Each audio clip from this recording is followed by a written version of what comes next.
Alright lads, London lad lost in Asia, and today I am going to be talking about money.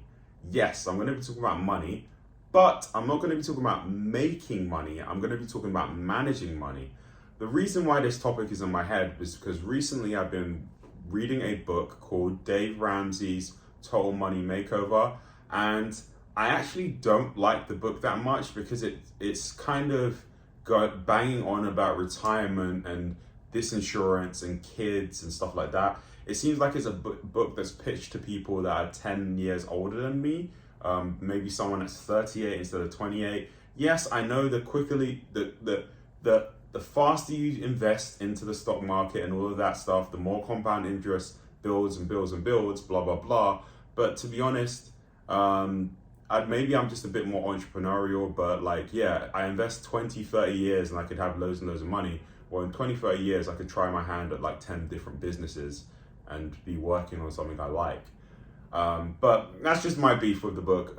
The reason why I am reading it is because I watched Dave Ramsey's videos where he talks about having an emergency fund and talking about filling out that emergency fund with 6 months worth of expenses.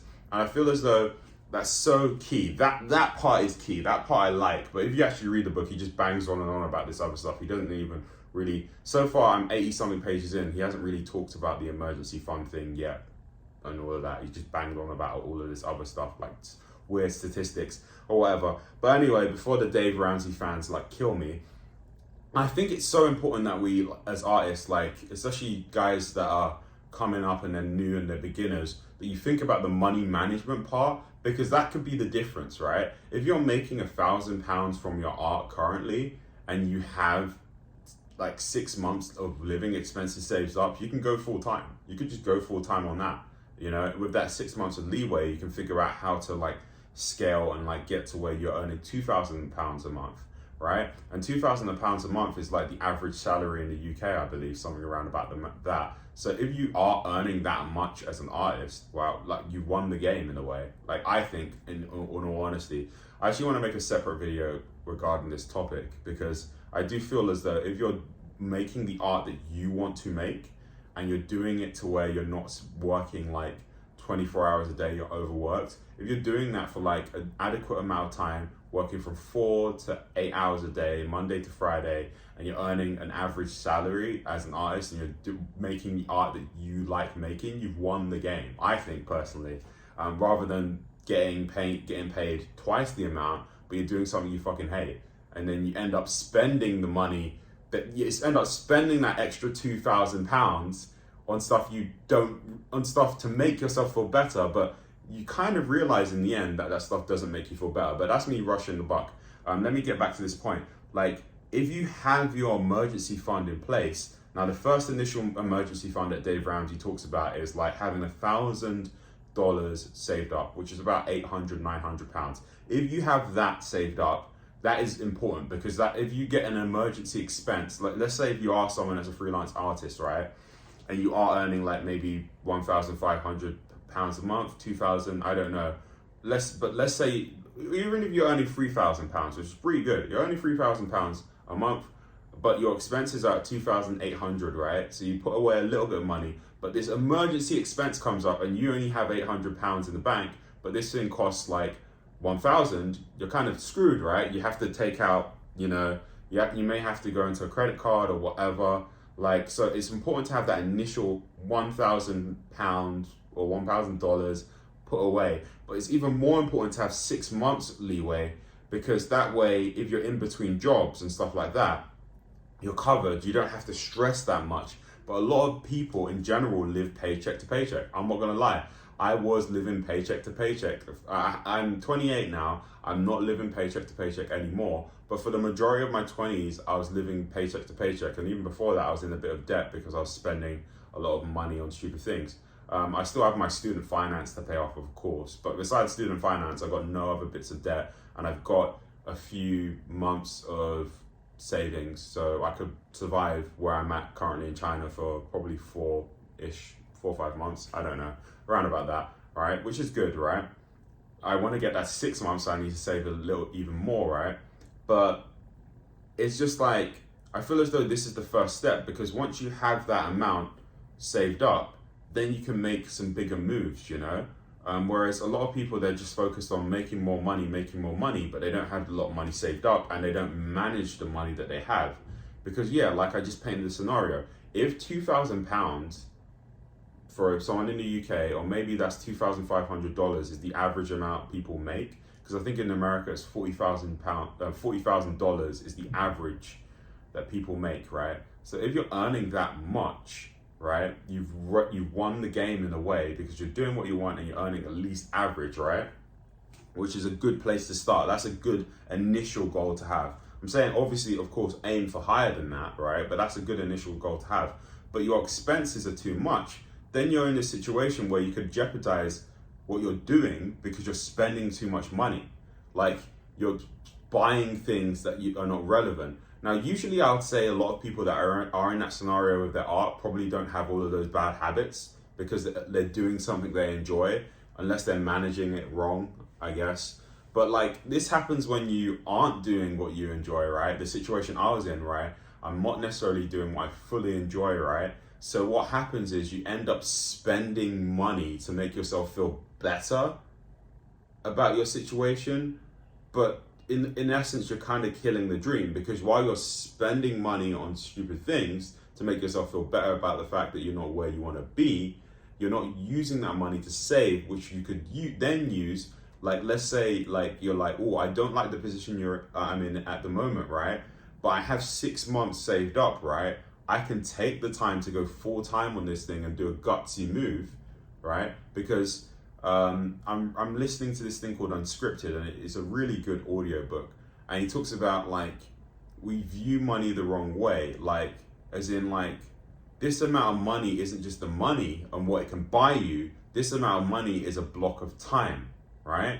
So the 40 hours or 60 hours you're working per week is a set amount of time out of your life that you have to work that job, right?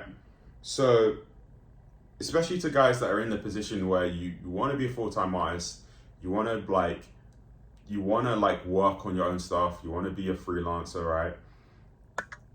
If you actually look at your time like that and your money like that, it's a paradigm shift. And it's suddenly like, no, I'm not going to spend money on drinks or alcohol or going to these parties, like mistakes that I made in the past, right? You're not going to spend your money on that stuff, because all that's doing is that you're digging yourself in a deeper hole to where you have to work and spend more time on stuff you don't want to do. It's almost you want to do like the whole sort of lifestyle deflation thing that Hamza talks about, right?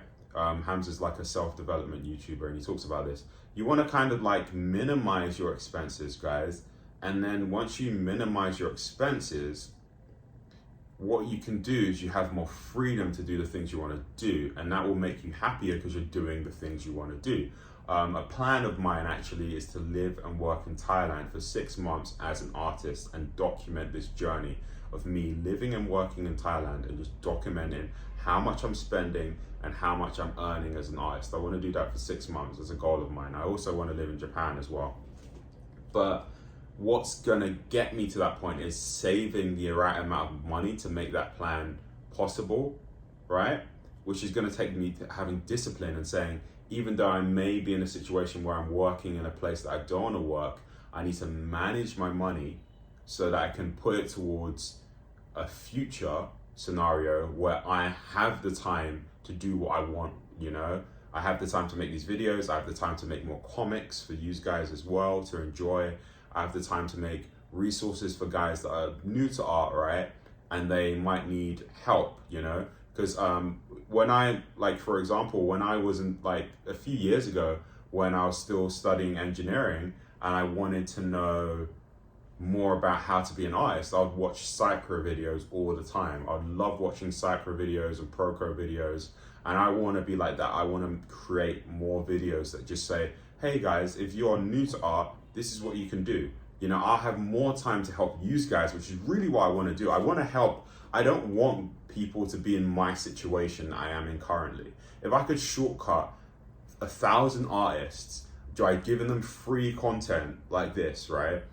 And like doing different, like making different resources for them, and also the comics to just give people joy. I like making the comics because I like seeing people like read my comics and get joy from it. That's both of those things, helping artists and creating art that puts a smile on people's face, like One Piece and Naruto did for me. Like if I can do those things, that would be great. That comes from the way I manage my money, because if I manage my money better, I have more time to do those things. And that's the way you need to look at it. It's like, if you're doing this freelance thing and if you want to be an independent artist, your money management skills are just as important as learning your art fundamentals. I truly think that's so important. Like, besides even the business stuff, it's just money management 101. Having a budget, or even saying, I put aside this amount of money first so that I can like have enough leeway room to do what I want to. And of course, there is the whole point, there is a thing of like moving back in with your parents, which I might do at some point for a bit, which is another thing we can talk about in another video as well. But I also think having the money to maneuver around as well, and having the money so you're not a burden to them, and so that you can do certain things, because money you can use as a resource. Let's say, for example, I use my iPad to draw every single one of my comics, right?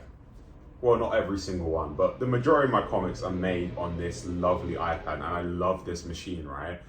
Let's say like this breaks and I don't have the money to replace it, screwed, you know? But if you have some money saved up, you know, you're not. So I know this sounds like a very basic concept, but it's just like, I think like a lot of people think about the art, but they don't think about this. Just think about your money. Think about if you have some money, because if you have the money, you have the freedom. One of my favorite artists is a guy called Christopher Kaiko, and he talks about this a lot in these vlogs, because he does Artist Alley vlogs. The reason why he was able to become a full-time artist is because he worked as a mechanic for a while, and he saved up all of that money, and then he was able to just go full-time straight away.